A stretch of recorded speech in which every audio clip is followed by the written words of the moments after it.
안녕하세요. 뱅골고랑이 강남왕서방의 헤어주식 토크. 예, 저희가 오늘 5회를 촬영을 하고 있는데요. 네. 마지막 5번째는 이제 경제에 대한 얘기보다는 이제 저희는 투자자니까 실제 투자에 좀 유익한 도움이 될 만한 세금과 관련된 투자 아이디어를 좀 하나 드리려고 합니다. 저희가 이제 해외 투자를 하게 되면 아무래도 세금을 신경을 안 쓸 수가 없거든요. 그렇죠. 네, 촬영 잘 되고 있나요? 네, 잘 되고 있습니다. 오늘은 저희가 이제 해외 투자를 하는 방법이 여러 가지가 있습니다. 이제 가장 보편화되어 있는 거는 그 펀드를 제외하고 이제 ETF라는 게 있죠. 이제는 다들 ETF는 뭔지 다 잘 아시니까 이제 국내에 상장되어 있는 해외 투자는 ETF에 투자하는 게 제일 보편화가 되어 있죠. 네, 맞아요. 그래서 잘 아시는 CSI 300이라는 중국의 300 종목에 투자하는 ETF라든지 나스닥 100에 투자하는 ETF라든지 그런 게 다 국내 상장이 되어 있습니다. 요즘에는 이제 해외 주식에 직접 투자하는 것도 사실 보편화 많이 되었습니다. 그래서 이제 간접 투자하냐 펀드에 이제 직접 개별 종목에 투자하냐 그런 차이도 있겠지만은 국내에 상장되어 있는 ETF 투자하는 거랑 해외에 상장되어 있는 ETF나 개별 종목에 직접 투자하는 거랑 세금적인 측면의 차이가 크기 때문에 맞아요. 해외 투자자들은 꼭 이 점을 유의를 좀 하셔야 되고요. 수익 보고 세금 낸다고 뭐라 하지 마세요. 그래서 간단하게 이미 해외 투자를 하시는 분들은 몇 번 들어서 아실 건데 국내에 상장되어 있는 해외 ETF 하시는 분들은 모를 수도 있어요. 그렇죠. 원천징수다 보니까 그래서 지금 앞에 보여지는 게 이제 이렇게 세 가지가 있는데요. 국내 상장되어 있는 해외 ETF 투자하는 것과 해외에 상장되어 있는 개별 종목이나 ETF에 직접 투자하는 거, 그리고 마지막은 생소하시겠지만은 이 연금저축 계좌를 활용한 해외 투자가 있습니다. 이 세 가지의 장단점이 있는데요. 참 이제 순서대로 한번 말씀을 드려보겠습니다. 국내에 상장되어 있는 해외 ETF 있죠. 특정 종목을 말해본다면은 타이거 차이나, CSI 300, 그렇죠. 킨덱스, A50 연동도 있죠. 코덱스 차이나, 나스닥 100 등등 있는데요. 걔네가 세금이 나간다는 거를 모르신 투자분들도 있을 것 같아요. 원천징수기 때문에. 이 ETF를 매도를 하게 되면은 15.4%의 배당소득세 명목으로 원천징수됩니다. 수익 본거에 대해서요. 수익 본거에 대해서. 만약에 내 차익을 1,000원에 샀다. 5,000원 내 팔았는데 그럼 5배 본 거잖아요. 그렇죠. 그러면 쉽게 말해서 내가 차익이 100만 원이다. 그러면은 15만 4천 원이 세금인데요.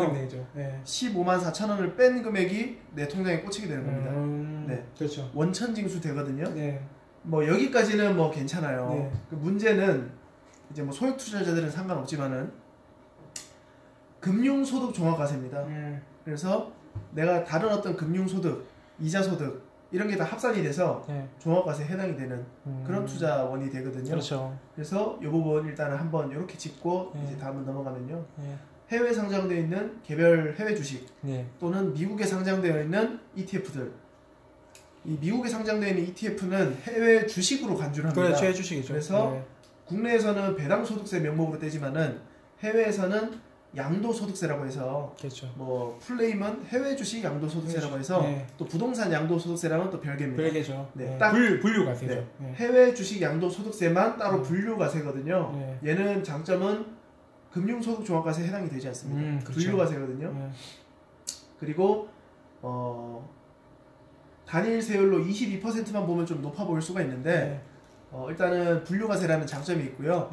그리고 국내에서는 저희가 한 종목에 몰빵하지 않는 이상은 예를 들어서 두세 종목에 분산 투자했을 때 수익 나는 것도 있고 손실 나는 것도 있다고 가정을 했을 때 수익 나는 거는 원천징수 떼가버리고 손실 나는 거에서는 이게 손실 났으니까 세금 안 내겠죠. 근데 내가 두 종목을 합산했을 때 내가 손해를 봤는데 그래도 한 종목이 수익을 났다면은 걔는 세금 낸다는 거죠. 근데 이게 해외 주식에 직접 투자하는 거에 대한 장점은 수익 나고 손실 나는 거에 대한 합산이 됩니다. 네. 또 중요한 게 있는데 네. 250만 원 공제. 네. 예. 네. 여기는 제가 표시를 안 해놨지만은 연간 250만 원까지 수익 난 거에 대해서는 또 공제가 되죠. 공제를 하기 때문에 차익이 250만 원일 네. 경우에요. 네. 그때는 세금을 하나도 안 낸다는 거예요. 간단하게. 그러니까 수익이 차익이 300이다. 예. 그럼 250만 원까지 안 나가고 50만 원에 대해서 예. 22%. 그렇죠. 이런 식으로 나가게 되는 거고요. 마지막으로 연금저축계좌를 제가 왜 넣어놨냐면은 과거에는 이 연금저축계좌가 펀드만 들어있었어요. 예. 예전에 이제 보험사에서 연금저축 보험일 때는 그 이제 원금이 보장되는 네, 예, 그렇죠. 금리 이제 뭐 적금 금리처럼 그렇게 확정금리는 아니고 이제 예. 그 뭐 공시일에 따라 점점 낮아지는 그렇죠. 이제 그런 금리를 줬는데 펀드가 들어오더니 최근에는 ETF가 라인업이 됐어요. 네, 그렇죠. 그래서 그 펀드까지 했을 때도 사실 별로 매력을 못 느꼈는데 ETF는 운용 보수가 엄청 낮고 엄청 낮죠. 이제 내가 매매 타이밍을 잡을 수도 있고 개인이 엄청난 장점이 있는데 연금저축계좌에서 ETF 투자하는 게 왜 매력적이냐? 세금적인 측면에서 아주 매력적입니다. 절세죠. 네. 이게 이제 원래 기본 운영 방침은 이제 연금으로 수령해라. 장기로 굴리다가 그러면은 연금을 수령할 때 나이에 따라서 적게는 3.3에서 많게는 5.5% 세금을 떼고 연금 형태로 월 지급으로 수령을 받게 됩니다. 근데 연금 수령이 지금 개시되는 게 혹시 60세 넘어서 55세. 아, 55세구나. 그러니까 두 가지 조건이 있는데 가입하고 5년이 넘어야 되고요. 그리고 55세를 넘어야 됩니다. 아, 두 가지 다 만족. 그러니까 만족. 55세에 가입을 했으면 60세부터 되는 거죠. 그러니까요. 네. 이게 어쨌든 근데 오늘은 제가 그걸 말하려는 게 아니에요. 이게 연금으로 타먹을 거면은 위에 거랑 아예 성격 자체가 다르기 때문에 맞아요. 연금으로 타먹는 거에 대해서는 얘기를 할 게 아니고요. 투자를 하다가 언제든지 빼는 거에 대한 가정을 해보겠습니다. 그렇죠. 두 번째, 중도 해지 과세가 16.5%거든요. 그러니까 내가 투자를 연금저축계좌에서 ETF 투자를 하다가 빼고 싶을 때 해지를 하잖아요. 그러면은 중도 해지 과세가 16.5%입니다. 그러면은 국내 주식시장에서 ETF 하면 15.4%라고 했잖아요. 얘보다 오히려 1%가 높잖아요. 근데 그렇죠. 일단은 매력적인 거는 분류과세입니다. 분류과세죠. 네. 그러니까 이제 종합과세 해당이 안 된다는 거죠.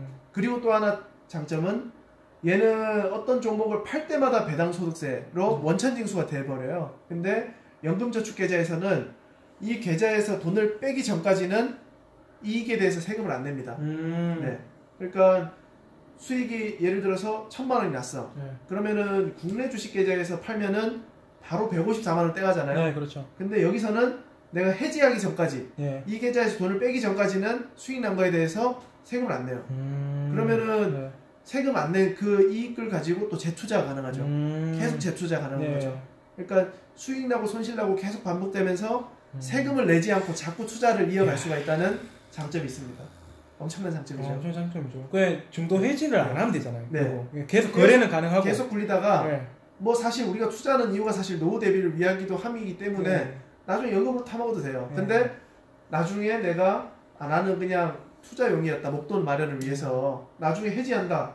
그러면은 계속 그 이익 난 거에 대해서 세금 원천징수 하지 않고 굴리다가 마지막에 16.5% 내는 거죠.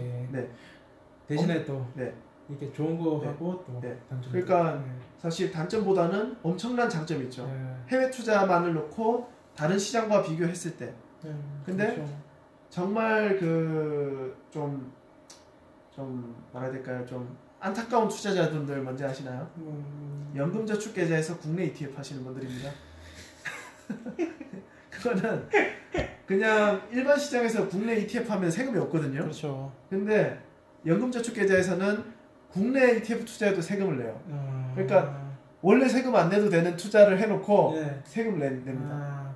근데 해외만 그렇게 지금 미래에서만 아닙니다. 아니. 네. 제도 자체가 그래요. 제도 자체가. 네.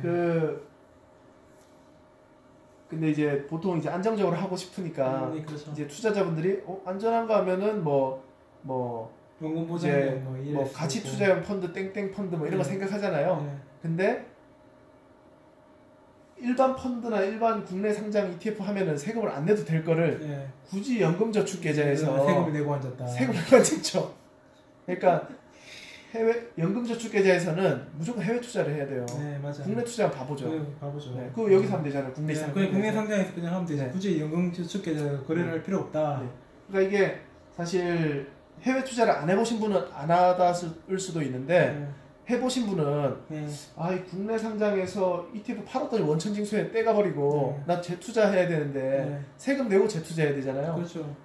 또 해외 주식 직접 해보신 분들은 1년 단위로 자꾸 세금을 내니까 매도한 것들에 대해서 또 세금을 내고 정말로 뭐 초장기 투자 뭐 5년씩 10년씩 이렇게 네. 하신 분들은 크게 이렇게 그게 없는데 뭐 1년 단위로 매도하시는 분들은 좀 그래서 그런 게 있죠. 연금저축계좌에서는 수익 나면은 그대로 재투자 또 수익 난 게 있고 손실 난 게 있어. 그럼 또 합산이 되죠. 네, 그렇죠. 계속 재투자하다가 마지막에 내가 이 목걸이 필요하다. 해지할 때 중도 해지해도 국내 시장에서 투자했던 것보다 훨씬 이득이죠. 훨씬. 이게 계속 투자 행위를 왜냐면 거듭할수록 보통 이제 롤오버 비용이라 하잖아요. 할 때 세금이나 운용 보수에 대한 그런 게 되게 예민한데 이거는 이제 세금 자체가 계속 거래할 때 발생을 안 한다는 거. 그러니까 이렇게 좋은 제도를 무한정 허락하진 않겠죠. 1년간 투자할 수 있는 한도가 있습니다. 연간 개인당 1,800만 원. 1,800만 원. 네. 그러니까 이제 보통 가족 계좌 하는 많이 하거든요. 방송 듣다 왜 끄는 거 아니야? 방송 듣다 끄는 거 아닌가 모르겠네. 그러니까 예를 들어 뭐 몇 억씩 하시는 분들은 나 저 계좌에 몇 억 담아 사야겠다 했는데 한도가 1,800만 원. 지금 근데 이제 뭐 예를 들어서 뭐 가족 구성원이 4명이다. 그럼 1,800만 원짜리 4계좌 만들어서 굴리실 수 있죠. 방법이 있죠. 그러니까 이게 혜택이 많은 만큼 또 한도가 있다. 그런 걸 참고하셔가지고 그렇죠. 이게 빨간색 글씨로 제가 이제 절세 매력 순위, 투자 매력 순위 좀 구분했는데 이제 세금적인 측면에서 봤을 때 연금저축계좌에서 해외 투자하는 게 최고고요. 그렇죠. 근데 이제 개별 종목 투자가 안 되잖아요. 그래서 직접 투자는 아무래도 해외 상장되어 있는 개별 종목에 직접 투자할 수 있는 순위가 1, 2, 3 보면은 꼴찌가 이제 국내 상장되어 있는 해외 ETF 직접 투자하는 게 이제 세금적인 측면에서도 불리하고 이제 투자 매력도도 좀 낮고 떨어지고 그래서 그런 거 좀 참고하셔가지고 해외 투자를 지금 하는 게 제 주제잖아요. 유튜브 주제고 해외 투자가 이런 방법도 있다. 이게 진짜 저도 뭐 미리 들었지만 이 내용에 대해서 미리 들었지만 참 매력이 높은 것 같아요. 왜냐면 이게 뭐 소액으로 굴리시는 분들 아니면 좀 그 소액이 부족하다 아니면 가족분들이 이렇게 모아서 이렇게 해도 되는 그런 방법들이 있잖아요. 그래서 좀 최대한 이용하셔가지고 절세도 받고 거래할 때 이렇게 마찰 비용이라 하거든요. 제 세금 내는 거. 그 마찰 비용 그다음 또 수수료 그런 것들이 최대한 주는 게 좋잖아요. 거래가 회전율이 높으면 이거 연금저축계좌 참 좋은 것 같다 그런 생각이 드네요. 일단 뭐 좋은 정보 감사합니다. 좋아요 구독도 누르시고 요거는 이제 공유를 많이 하실 것 같아요. 아무튼 요거는 해외 주식 투자하면서 세금에 대해서 되게 예민한 부분이라서 그런 세금을 절세할 수 있는 방법에 대해서 말씀을 드렸습니다. 해외 투자도 하시고 절세도 하시고 그렇게 다 같이 하셨으면 좋겠습니다. 아무튼 여기 연금저축계좌 해외 펀드 해외 ETF 국내 상장된 ETF예요. 국내 상장된 해외 ETF인데 그걸 어떻게 절세하면서 투자하는지 알아보았습니다. 지금까지 또 해주톡이었습니다. 감사합니다.